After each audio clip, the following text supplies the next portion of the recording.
I found out my son was being groomed by his teacher when I accidentally read a text meant for someone named Emma. The phone buzzed on the kitchen counter while I was making coffee. I picked it up without thinking, same black case as mine, same crack in the corner, and glanced at the notification. Can't wait to finally meet you tomorrow. Remember, don't tell your mom. My stomach dropped before my brain even caught up. This was Ethan's phone, my 13-year-old son who barely spoke to girls at school, who spent every evening locked in his room gaming, who grunted one-word answers when I asked about his day. I put the phone down like it had burned me, picked up my own, went to work, sat through meetings where I heard nothing, answered emails I don't remember writing. All I could think about was that message. That night, I asked him over dinner if he'd made any new friends. He looked up, immediately defensive. Why? You just seem happier lately, more engaged. I'm fine, Mom. I know, I'm just saying if there's someone you're talking to or if you like someone. His face flushed red. Oh my God, can you not? I dropped it, because that's what good parents do, right? We respect privacy, we give our teenagers space, we trust them.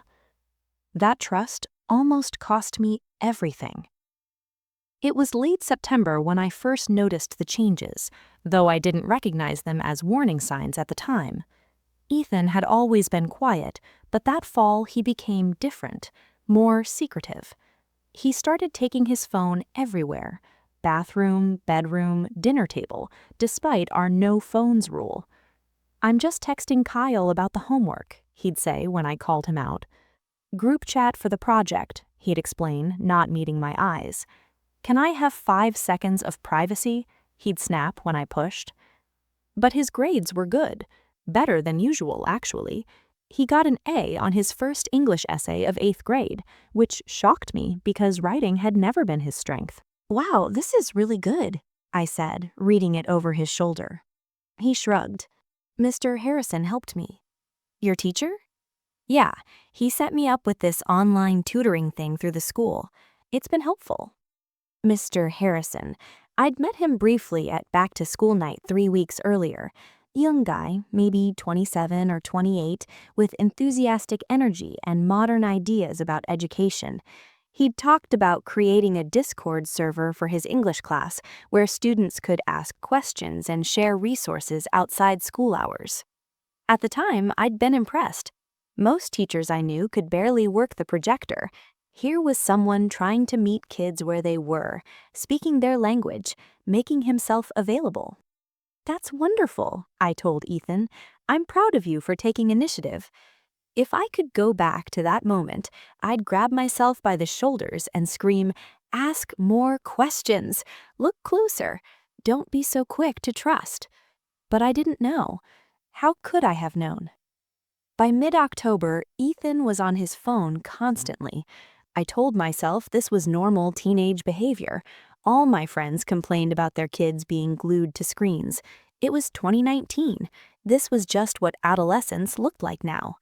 But something felt wrong in a way I couldn't articulate. He started caring about his appearance, spending time in front of the mirror, asking me to buy specific brands of clothes he'd never mentioned before, wearing this terrible body spray that smelled like desperation and teenage dreams. You look nice today, I said one morning when he came down wearing a new shirt. He actually blushed. Thanks. Special occasion? No, just felt like it. Part of me was happy. He was gaining confidence, coming out of his shell. Wasn't that what every parent wanted? But at night, I'd hear him moving around in his room at 2 a.m., 3 a.m., the glow of his phone visible under the door, the constant buzzing of notifications that never seemed to stop. Everything okay? I asked one night, finding him in the kitchen at midnight. Can I just get water without the interrogation? I backed off. I didn't want to be that parent, the hovering, paranoid one who couldn't let their kid grow up. The weekend before Thanksgiving, Ethan asked if he could go to the mall with friends. Which friends? He rattled off names. Kyle, Jake, Marcus. Kids I vaguely knew existed but had never met. Who's driving? Jake's mom. I need her number. He groaned like I'd asked him to donate a kidney, but gave me a number. I texted it immediately. Hi, this is Ethan's mom. Just confirming you're picking him up tomorrow for the mall? The response came within seconds. Yes, happy to drive. I'll have him home by 5. Smiley.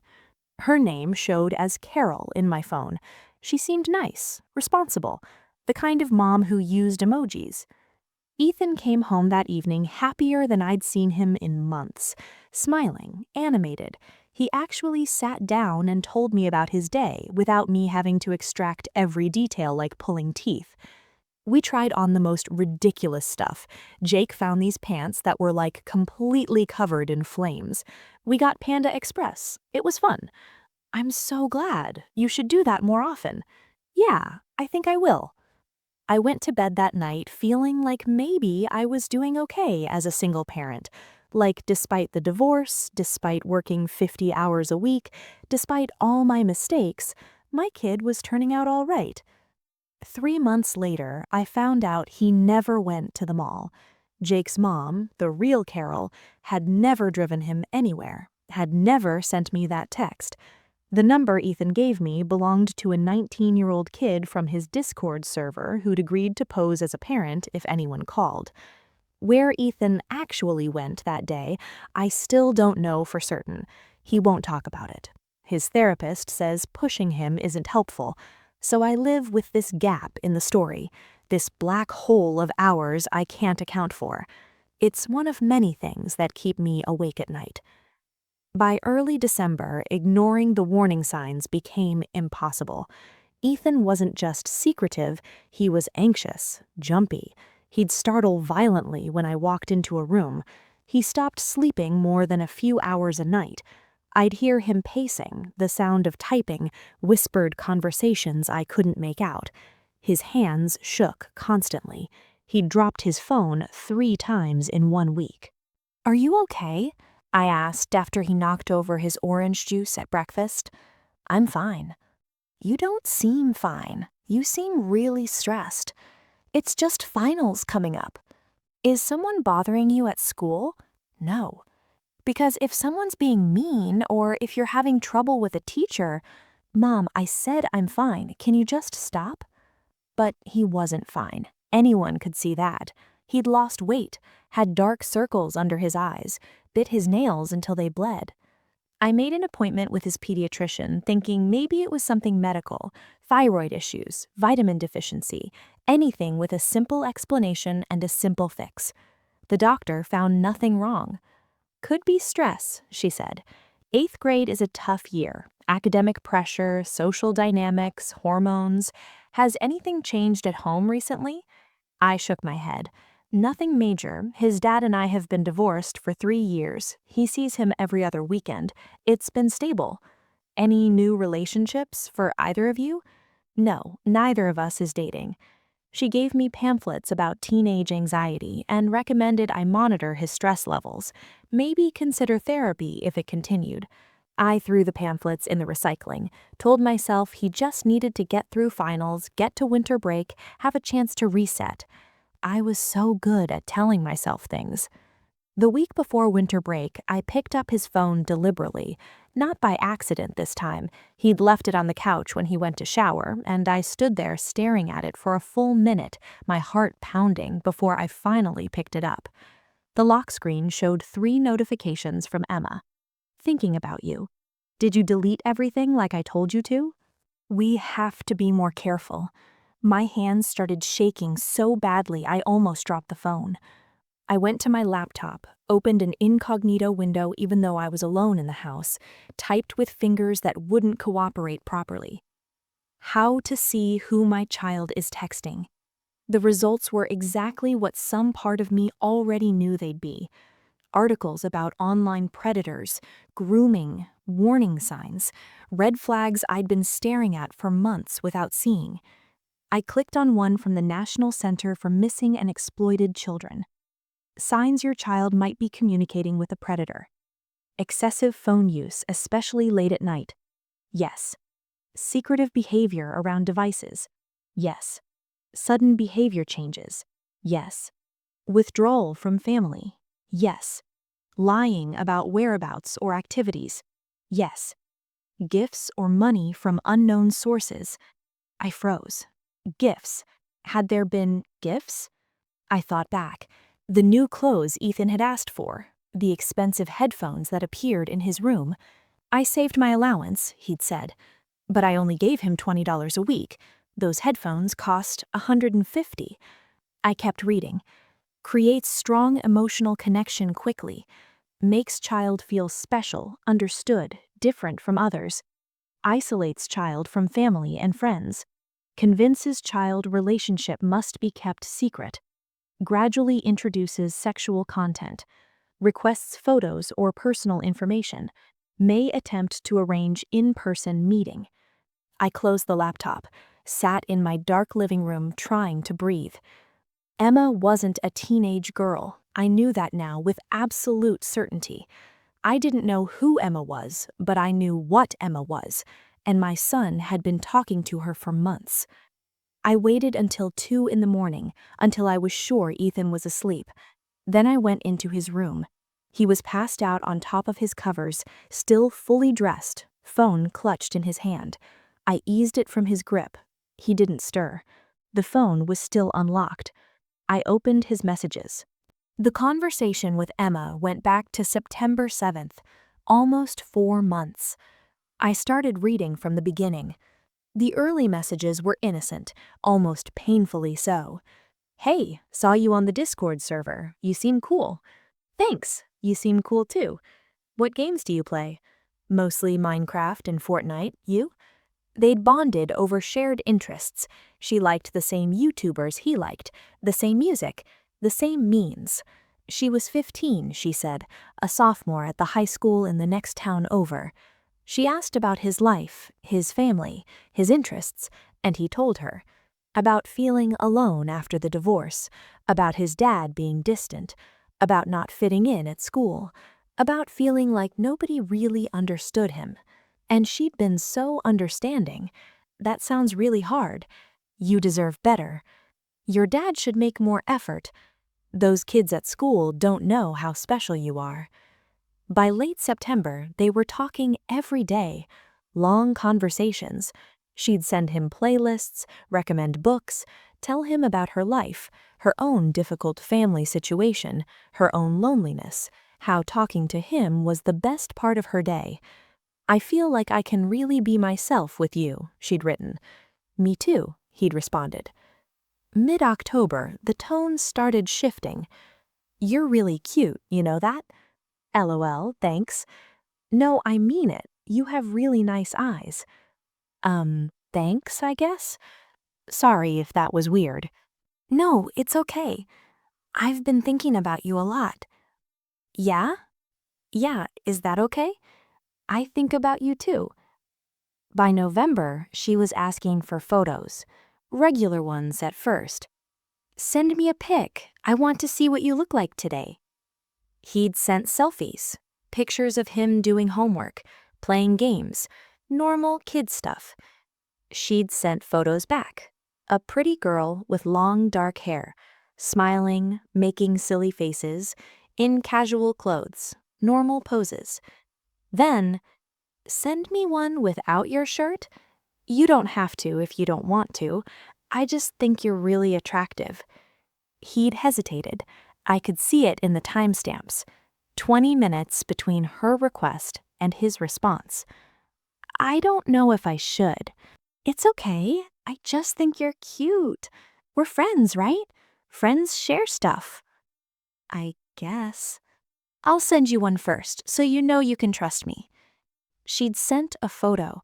A teenage girl in a top. See? No big deal. Just friends being comfortable with each other. He'd sent a photo, shirtless, awkward, clearly uncomfortable, but trying to seem confident. OMG, you're so hot. Thanks, LOL. Can I ask for another favor?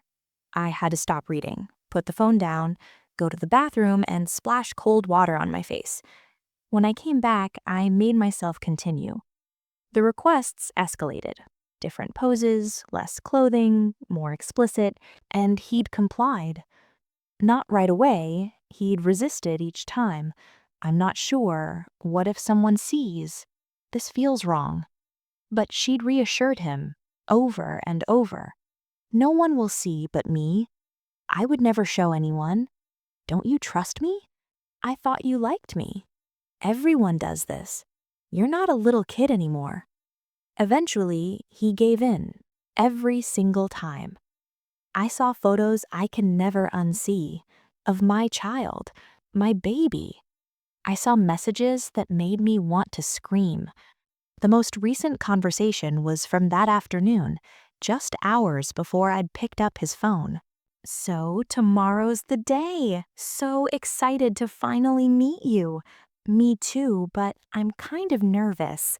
Don't be. It's going to be amazing. Remember what we talked about? Park by the school at 3. I'll be in a blue Honda. What if someone sees us? They won't. And even if they did, we're just friends hanging out. Nothing wrong with that. Okay, you're not going to tell your mom, right? No. Good. She wouldn't understand. Adults never do. They'd just ruin everything. I know. I love you, Ethan. I love you too. I dropped the phone like it had shocked me. Tomorrow. They were planning to meet tomorrow. At 3 p.m. at the park by his school. In a blue Honda. I ran to the bathroom and vomited until there was nothing left. When I came out, I stood in the hallway outside Ethan's room, watching him sleep, and I wanted to shake him awake, wanted to scream, wanted to demand why he didn't tell me, why he thought this was okay, why he let this happen. But I didn't, because he was a child, 13 years old, and someone had spent months carefully, systematically manipulating him, building trust, creating intimacy, convincing him this was normal, this was love. I went back to my room, opened my laptop with shaking hands. What to do if your child is being groomed online? Every legitimate source said the same thing. Do not confront the child immediately. Do not delete the evidence. Do not contact the predator. Call the police.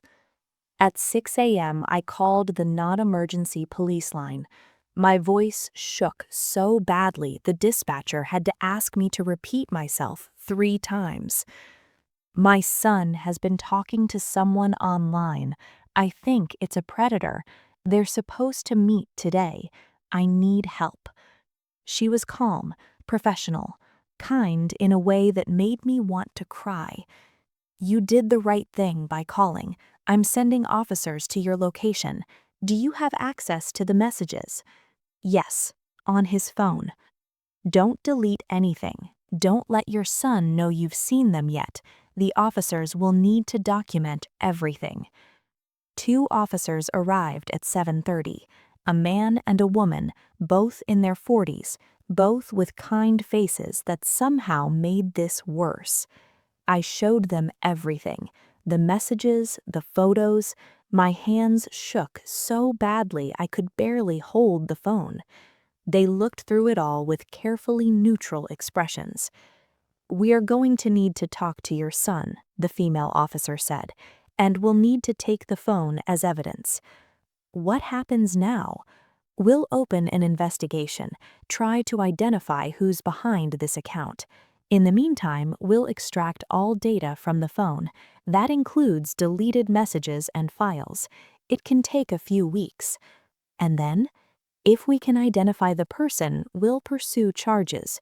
This could be enticement of a minor, solicitation, possession of child sexual abuse material. These are serious felonies.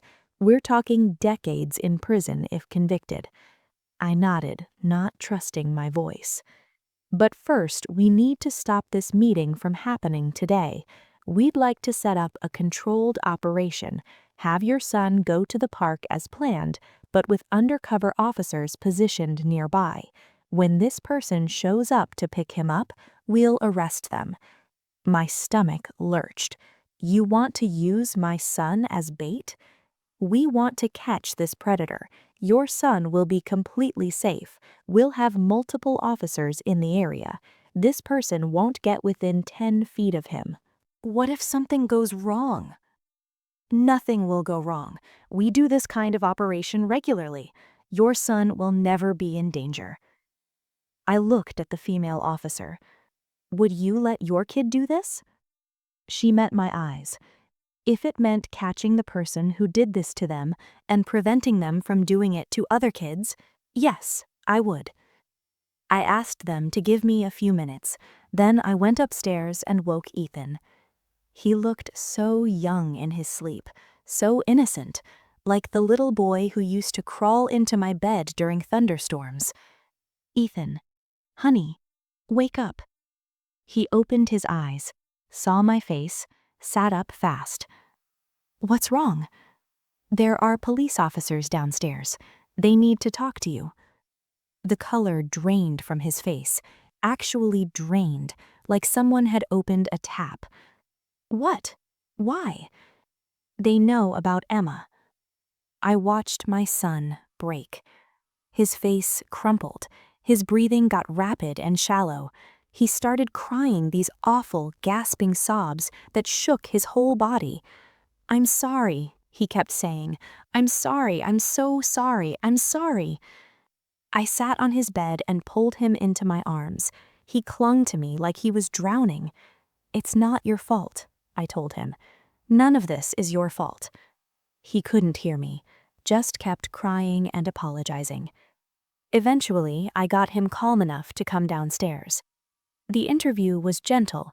The officers were clearly trained for this. They asked questions carefully, never making him feel judged or blamed. They asked how he met Emma, how long they'd been talking, what they talked about, whether they'd planned to meet before. And then, "Were you planning to meet her today?" Ethan nodded miserably. "Can you tell us about that plan?" 3 o'clock, at the park by school. She said she'd pick me up in a blue car." "Did she say where you'd go?" "Her house. She said her parents wouldn't be home. We could hang out, watch movies." His voice got quieter. "Other stuff." The officers explained the plan, the sting operation, what would happen. Ethan would go to the park as planned, act normal. When Emma arrived, he'd start walking toward the car. Before he got there, officers would move in and make the arrest. "You'll be safe the entire time," the female officer said. "We'll have people everywhere. You won't be able to see them, but they'll be there." Ethan looked at me. "Do I have to?" I wanted to say no, wanted to grab him and run, keep him home where nothing could touch him.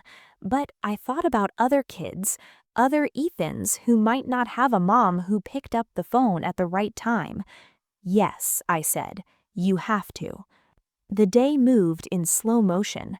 I called in sick to work, made Ethan breakfast he didn't eat, tried to act normal while my heart hammered against my ribs. At 2:30, Detective Morrison arrived. She was the female officer from that morning, now in plainclothes. "We're all set," she said. "We have 4 undercover officers in the area, 2 in vehicles, 2 on foot. We'll have eyes on Ethan from the moment he arrives." She fitted Ethan with a wire, a tiny microphone clipped inside his jacket. "Just act natural," she said. "Don't do anything different than what you'd planned. When you see the blue Honda, start walking toward it like you normally would. We'll handle the rest." At 2:45, I drove Ethan to the park. The whole way there, I wanted to turn around. This was crazy. This was dangerous. What if something went wrong? But Detective Morrison's voice came through my phone, calm and steady. "We've got him. Everything's going to be fine." I parked 2 blocks away like she'd instructed, watched Ethan walk toward the park entrance. He looked so small, so vulnerable. Then he disappeared around the corner and I couldn't see him anymore. I sat in my car with my phone pressed to my ear, listening to Detective Morrison narrate what was happening. Subject has arrived at the park. He's sitting on the bench near the playground. Officers have visual confirmation. 3 o'clock came, then 3:05, 3:10. No sign of the suspect vehicle yet, Morrison said. My heart was beating so hard I felt sick. 3:15. Blue Honda Civic just entered the parking lot, Morrison's voice said, suddenly sharp. Washington plates, running them now. A pause.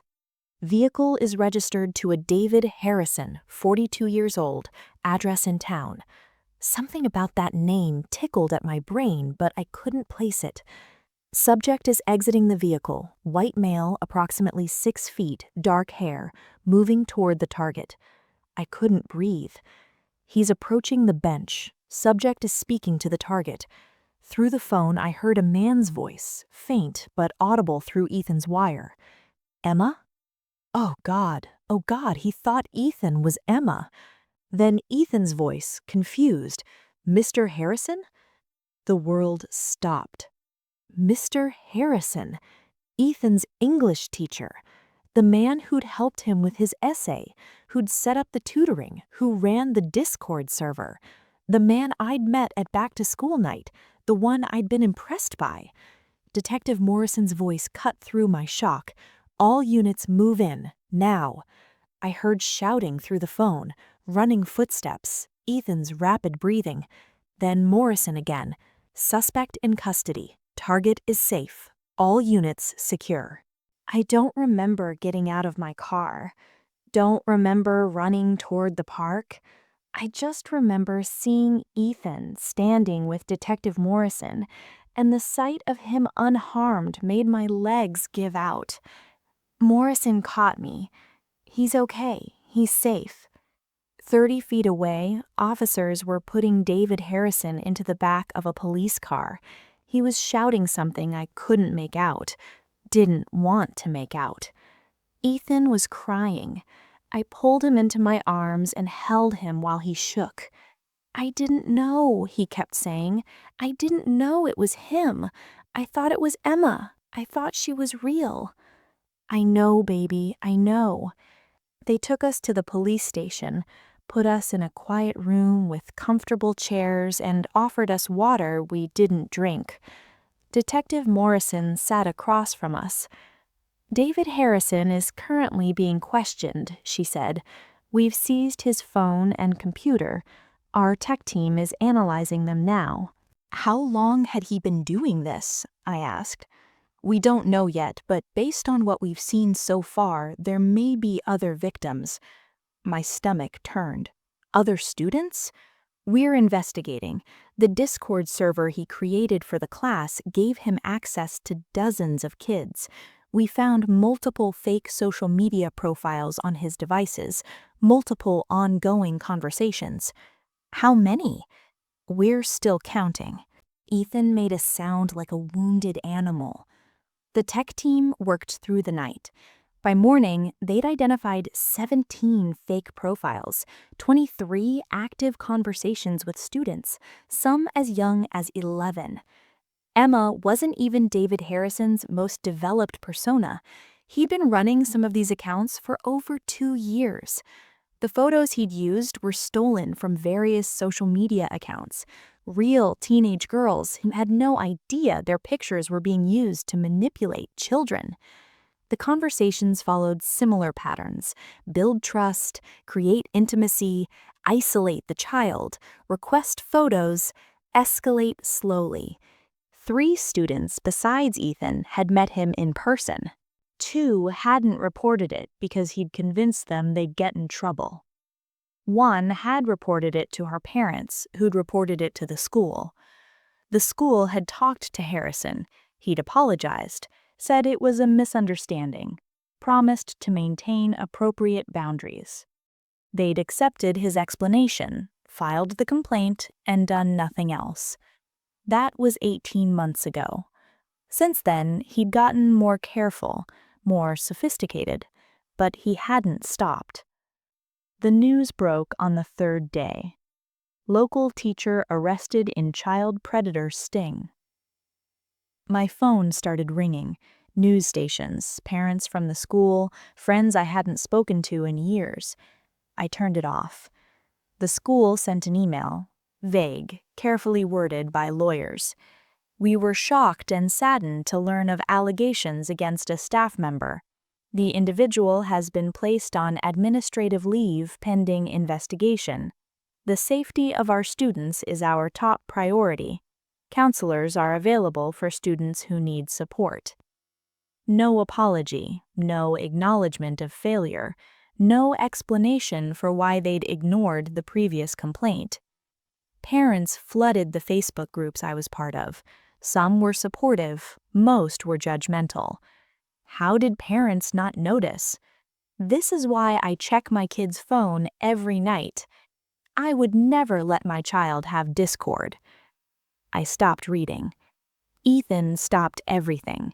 He stopped eating, stopped sleeping, stopped leaving his room except when I forced him. He had panic attacks so severe I took him to the emergency room twice, certain he was having a heart attack. The ER visits cost $850 each after insurance. I had good insurance through work. I couldn't imagine how families without it managed.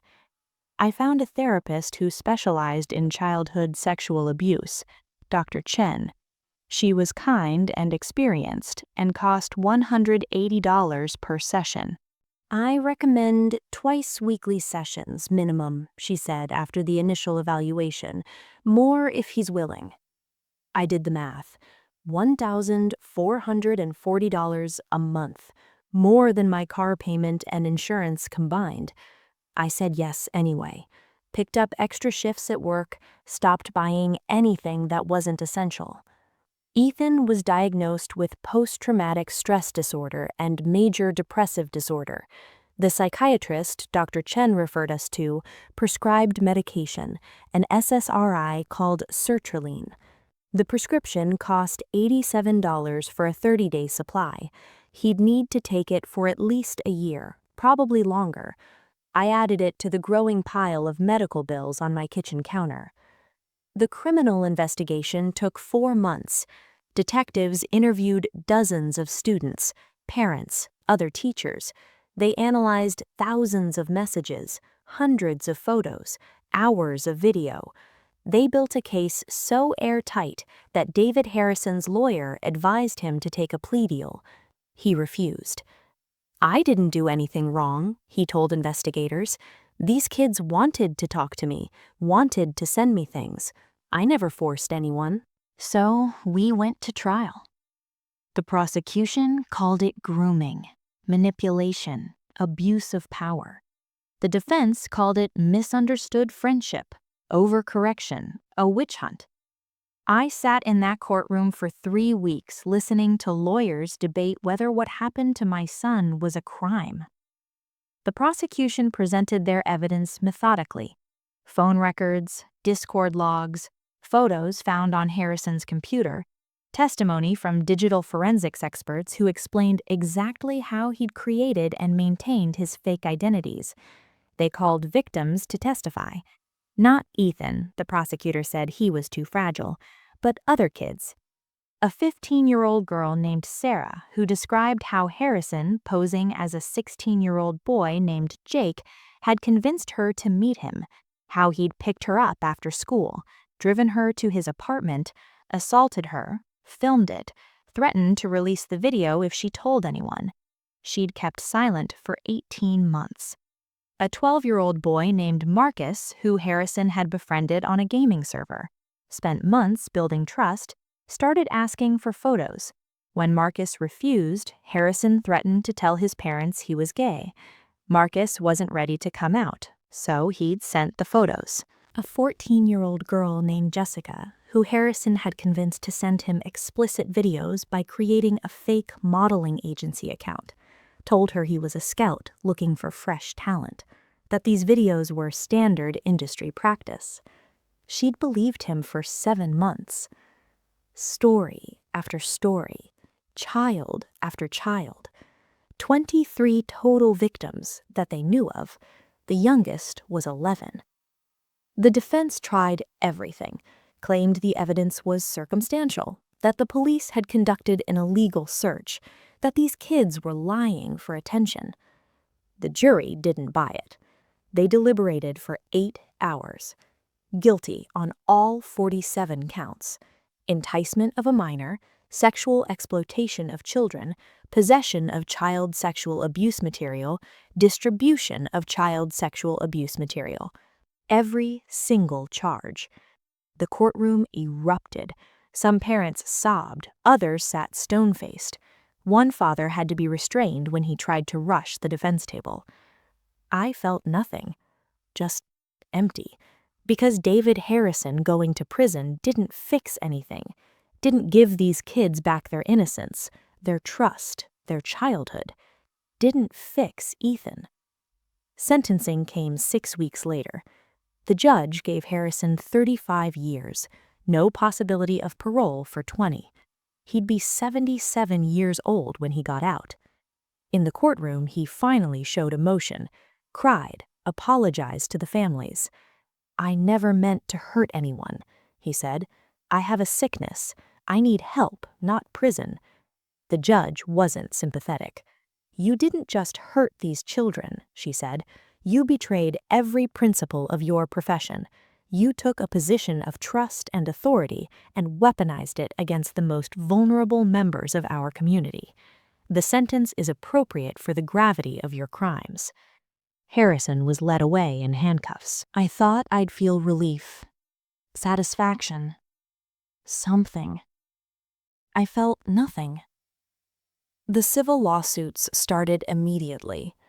23 families represented by the same attorney filed a class action against the school district for negligence, failure to protect, and deliberate indifference. Our lawyer was aggressive, angry. He wanted blood. "They ignored a complaint," he told us in our first meeting. "A parent reported inappropriate contact and they did nothing. Because of that failure, 22 more children were victimized. We're going to make them pay." The case took 2 years. Discovery revealed that the previous complaint hadn't been the only red flag. 3 different teachers had expressed concerns about Harrison's behavior with students over a 5-year period. One mentioned he spent too much time alone with certain kids.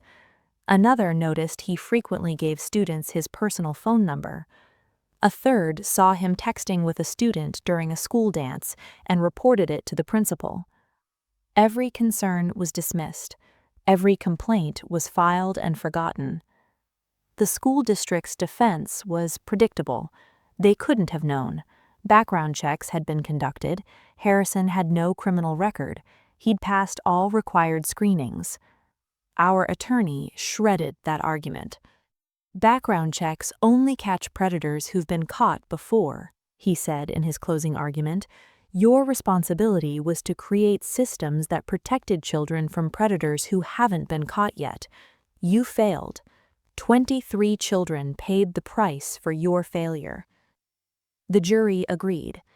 They awarded $4.7 million in damages.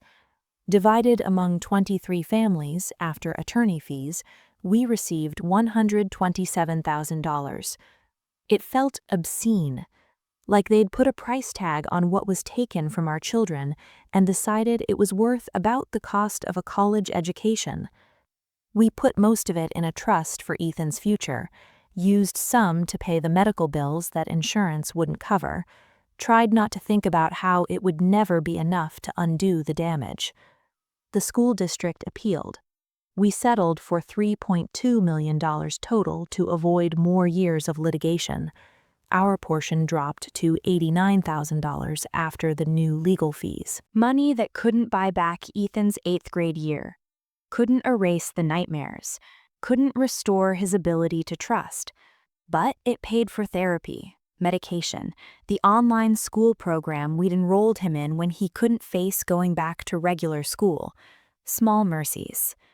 Ethan is 17 now, 4 years since that day in the park. He's better. Therapy helped, medication helped, time helped, though not as much as I'd hoped. But he's not the same kid he was before. Probably never will be. He still sees Dr. Chen twice a week, still takes sertraline every morning, still has panic attacks, though less frequently now. He finished high school through an online program, did well enough to get into a decent state university for next fall, plans to study computer science. He doesn't have many friends, says it's hard to connect with people, hard to trust. He hasn't dated, won't even download social media apps. I can't, he told me once. Every time I think about it, I can't. We don't talk about what happened unless he brings it up. Dr. Chen says that's normal, that he needs to process it at his own pace. But sometimes, late at night, he'll come into my room and sit on the edge of my bed in the dark. "Do you think I'm broken?" he asked last month. "No, you're hurt. That's different." "Doesn't feel different." "I know." We sat in silence for a while. "The other kids from the case," he said, "do you ever wonder how they're doing?" I did, all the time, but I didn't know how to say that without making it worse. "I hope they're healing," I said instead. "Sarah killed herself last year. Did you know that?" My heart stopped. Sarah, the 15-year-old girl who'd testified, who'd been assaulted and filmed. No, I didn't know. It was in the news. Small article. Local teen dies by suicide. Didn't even mention why. Didn't mention what happened to her. He was quiet for a long moment. "Sometimes I think about doing that too." I grabbed his hand, held it so tight it must have hurt. "Don't, please don't." "I'm not going to. I'm just saying I understand why she did." This is what David Harrison left behind. Not just trauma, not just broken trust, but this. My 17-year-old son sitting in my dark bedroom at 2 in the morning, telling me he understands suicide. The photos Ethan sent were never released publicly, as far as we know. The police confirmed they'd been deleted from Harrison's devices and the cloud accounts they'd been uploaded to. But there's no way to be completely sure. Once something exists digitally, you can never fully guarantee it's gone. Ethan knows this. It's one of many things that keep him up at night. The thought that somewhere, maybe, those images still exist. That someone might have them, might be looking at them, might be sharing them. Even if they are out there, Dr. Chen has told him, they're evidence of a crime committed against you, not evidence of anything you did wrong. The shame belongs to the person who took them, not to you.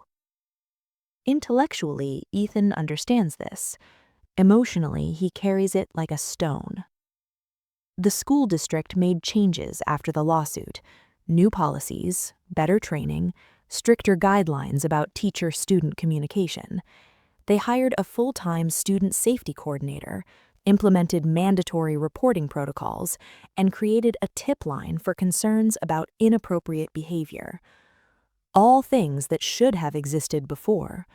The principal who'd dismissed those earlier complaints retired quietly. No scandal, no public acknowledgement of failure, just a nice retirement party and a pension. The superintendent who'd overseen the whole dysfunctional system got promoted to a larger district 2 states away. No one was fired, no one lost their license, no one faced any professional consequences beyond David Harrison himself. The system protected itself, the way systems always do. I quit my job in medical billing last year. The stress of balancing work with Ethan's needs became too much. I'm doing freelance work now, medical coding from home. Less money, more flexibility. We've downsized, moved from our 3-bedroom house to a small 2-bedroom apartment, sold my car and bought an older model, cut expenses everywhere I could. The settlement money helps. It won't last forever, but it gives us breathing room. More than most families in our situation have. I think about that a lot, about the families who couldn't afford therapy, couldn't take time off work, couldn't hire attorneys, couldn't fight. What happened to their kids? Are they okay? Did they get help? I'll never know. Last month, I got an email from a journalist writing a book about the case.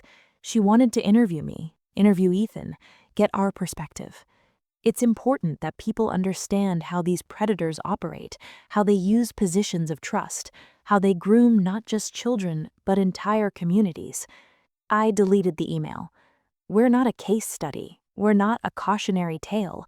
We're people trying to survive what happened to us. Ethan's story isn't public domain just because the trial was public. But I understand the impulse, the desire to make meaning from tragedy, to turn pain into purpose. Some of the other families did interviews, started nonprofits, became advocates for stronger child protection laws. I admire them, but I couldn't do it. I'm too tired, too focused on just getting Ethan through each day. Maybe that makes me selfish. Maybe I should be doing more. But I can't. I don't have anything left to give.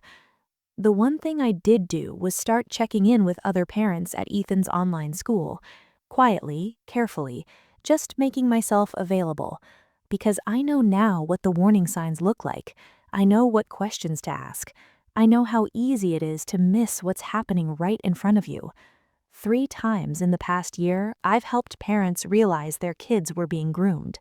One by an older student in an online game, one by a talent scout on Instagram, one by a family friend who'd seemed trustworthy. Each time I walked them through what to do, how to document, who to call, how to support their child. Each time they thanked me like I'd saved their kid's life. Maybe I had. It doesn't make up for what happened to Ethan. Nothing can. But it's something. David Harrison sent letters from prison for the first 2 years, not to Ethan, the restraining order prohibited that, to me, apologizing, explaining, asking for forgiveness. I burned them without reading past the first few lines. The letters stopped last year. I don't know if he gave up or if the prison blocked them. I don't care. He'll be eligible for parole in 2039, 15 more years. I'll be 63, Ethan will be 32. I've already written a letter to the parole board explaining the impact, the ongoing harm, the way this doesn't end just because the prison sentence does. I'll write a new letter every year for as long as it takes, and if Harrison somehow gets paroled, if he somehow gets out early, I'll be there at every parole hearing, every review, every chance to speak. He doesn't get to move on while Ethan is still trapped in what he did. People ask sometimes if I'm angry. I am. I'm furious, but not in the way they expect. I'm not angry at Ethan for not telling me. He was a child being manipulated by an adult expert in manipulation. I'm not even angry at Harrison anymore. He's in prison. His life is over. My anger can't touch him. I'm angry at the system that protected him, the school that ignored complaints, the culture that teaches kids to trust all teachers unconditionally, the technology companies that create platforms predators use and do the bare minimum to stop them. I'm angry at a society that talks about protecting children but doesn't want to fund mental health services or enforce accountability or have uncomfortable conversations about how abuse happens. I'm angry at therapy costing $180 a session and isn't covered by insurance. I'm angry that I had to quit my job to care for my traumatized child and there's no safety net for that. I'm angry that the settlement money, blood money really, is considered taxable income. I'm angry that Sarah is dead and no one seems to care. I'm angry that there are probably other David Harrisons right now in other schools grooming other children and we won't know until it's too late. That anger doesn't go anywhere. It just sits inside me, heavy and useless. Dr. Chen says I should talk about it in therapy. I can't afford therapy. All our money goes to Ethan's treatment. She offered to see me at a reduced rate. I thanked her and declined. I don't need therapy. I need time travel. I need to go back to that night at dinner when I first asked Ethan if something was wrong, and I need to push harder. I need to go back to school night and see David Harrison for what he was, instead of being impressed by his enthusiasm. I need to go back to the moment I decided Ethan deserved privacy and reverse that decision. But I can't. So instead, I sit with the knowledge that I failed to protect my child from a monster who was hiding in plain sight. That's not trauma, that's just truth. Last week, Ethan showed me his acceptance letter to university. Full scholarship, academic merit. He'd applied without telling me, afraid he wouldn't get in, not wanting to disappoint me. I got in, he said, and for the first time in 4 years, I saw something like hope in his eyes. I'm so proud of you, I told him. I'm terrified. I know. What if I can't do it? What if I get there and I just fall apart? Then you come home and we figure it out together. But Ethan, you're so much stronger than you think you are. I don't feel strong. I feel broken. You survived something that destroyed other kids. You're still here, still fighting, still moving forward. That's strength. He cried. I held him, and I thought about Sarah, who didn't make it this far. I thought about all the kids who don't get scholarships or second chances, who don't have parents who can quit their jobs to support them, who don't have settlement money to pay for therapy. What happens to them? I don't know, but I know what happened to us. I know that 4 years ago, I picked up a phone and saw a message that changed everything. I know that my 13-year-old son spent 4 months being groomed by his English teacher, and I didn't notice until it was almost too late. I know that if I'd picked up that phone 1 day later, just 1 day, Ethan would have gotten into that blue Honda, and I don't know if I ever would have seen him again. That's the thought that wakes me up at night. Not what happened, what almost happened. The alternate timeline where I didn't see the message, where Ethan went to the park alone, where David Harrison drove away with him. In that timeline, does Ethan come home? Does he survive? Does he become another missing child poster? Another cold case? Another family destroyed by unanswered questions? I don't know. I only know that we got lucky. Lucky that I picked up the wrong phone. Lucky that I looked. Lucky that I called the police. Lucky that they believed me. Lucky that the sting operation worked. Lucky that Harrison didn't have a backup plan. So much luck required just to save my child from his teacher. That's what keeps me up at night. Not the trauma, not the aftermath, not even the ongoing struggle to help Ethan heal. Just the knowledge that we shouldn't have needed luck. There should have been systems in place, protections, accountability, but there weren't. And there still aren't. Not really. The policies the school district implemented, other districts haven't adopted them. They're waiting for their own scandal, their own lawsuit, their own dead children before they act. The laws that were supposed to be strengthened after our case, stuck in committee, blocked by concerns about privacy and cost. The funding for school counselors and safety coordinators, cut in the last budget. We learned nothing. Or we learned something and decided it was too expensive to fix. So there will be more David Harrisons, more Ethans, more Sarahs, and more parents like me, standing in their kitchens at 6 in the morning, calling the police with shaking hands, wondering how they missed the signs that were right in front of them. I can't save those kids. I can barely save my own. But I can tell you this. Check your child's phone. I don't care about privacy. I don't care about trust. Check it anyway. Know who your child is talking to online. Know what games they play, what servers they're on, who's in their Discord, who's messaging them. Believe your instincts. If something feels wrong, it probably is. And if your child seems different, more secretive, more anxious, more withdrawn, don't accept "I'm fine" as an answer. Push. Investigate. Be the paranoid parent everyone judges. Because I wasn't paranoid enough. I respected Ethan's privacy. I trusted the school. I believed a teacher wouldn't hurt my child. And my child almost disappeared into a blue Honda, driven by a man who'd spent 4 months convincing him that rape was love. That's what trust cost me. I won't make that mistake again. And I desperately hope, that you won't either. Ethan leaves for university in 3 months. He's packed already, has his dorm assignment, his class schedule, his meal plan. He's excited and terrified in equal measure.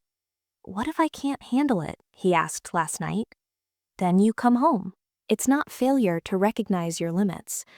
But I want to be normal. I want to just move on. You are normal. You're just normal with trauma. That's not the same as broken. It feels the same. I didn't argue because maybe he's right. Maybe the distinction doesn't matter when you're the one living it. All I know is that my son is still here, still trying, still fighting for a future that was almost stolen from him. And that has to be enough, because it's all we have. This morning, I picked up my phone, my actual phone this time, and saw a news alert. Former teacher arrested in child exploitation case. Different state, different teacher, different children. Same story. I closed the alert without reading it. I can't save those kids either. I can only hold on to mine and hope that somewhere another parent picks up the wrong phone at the right time before it's too late.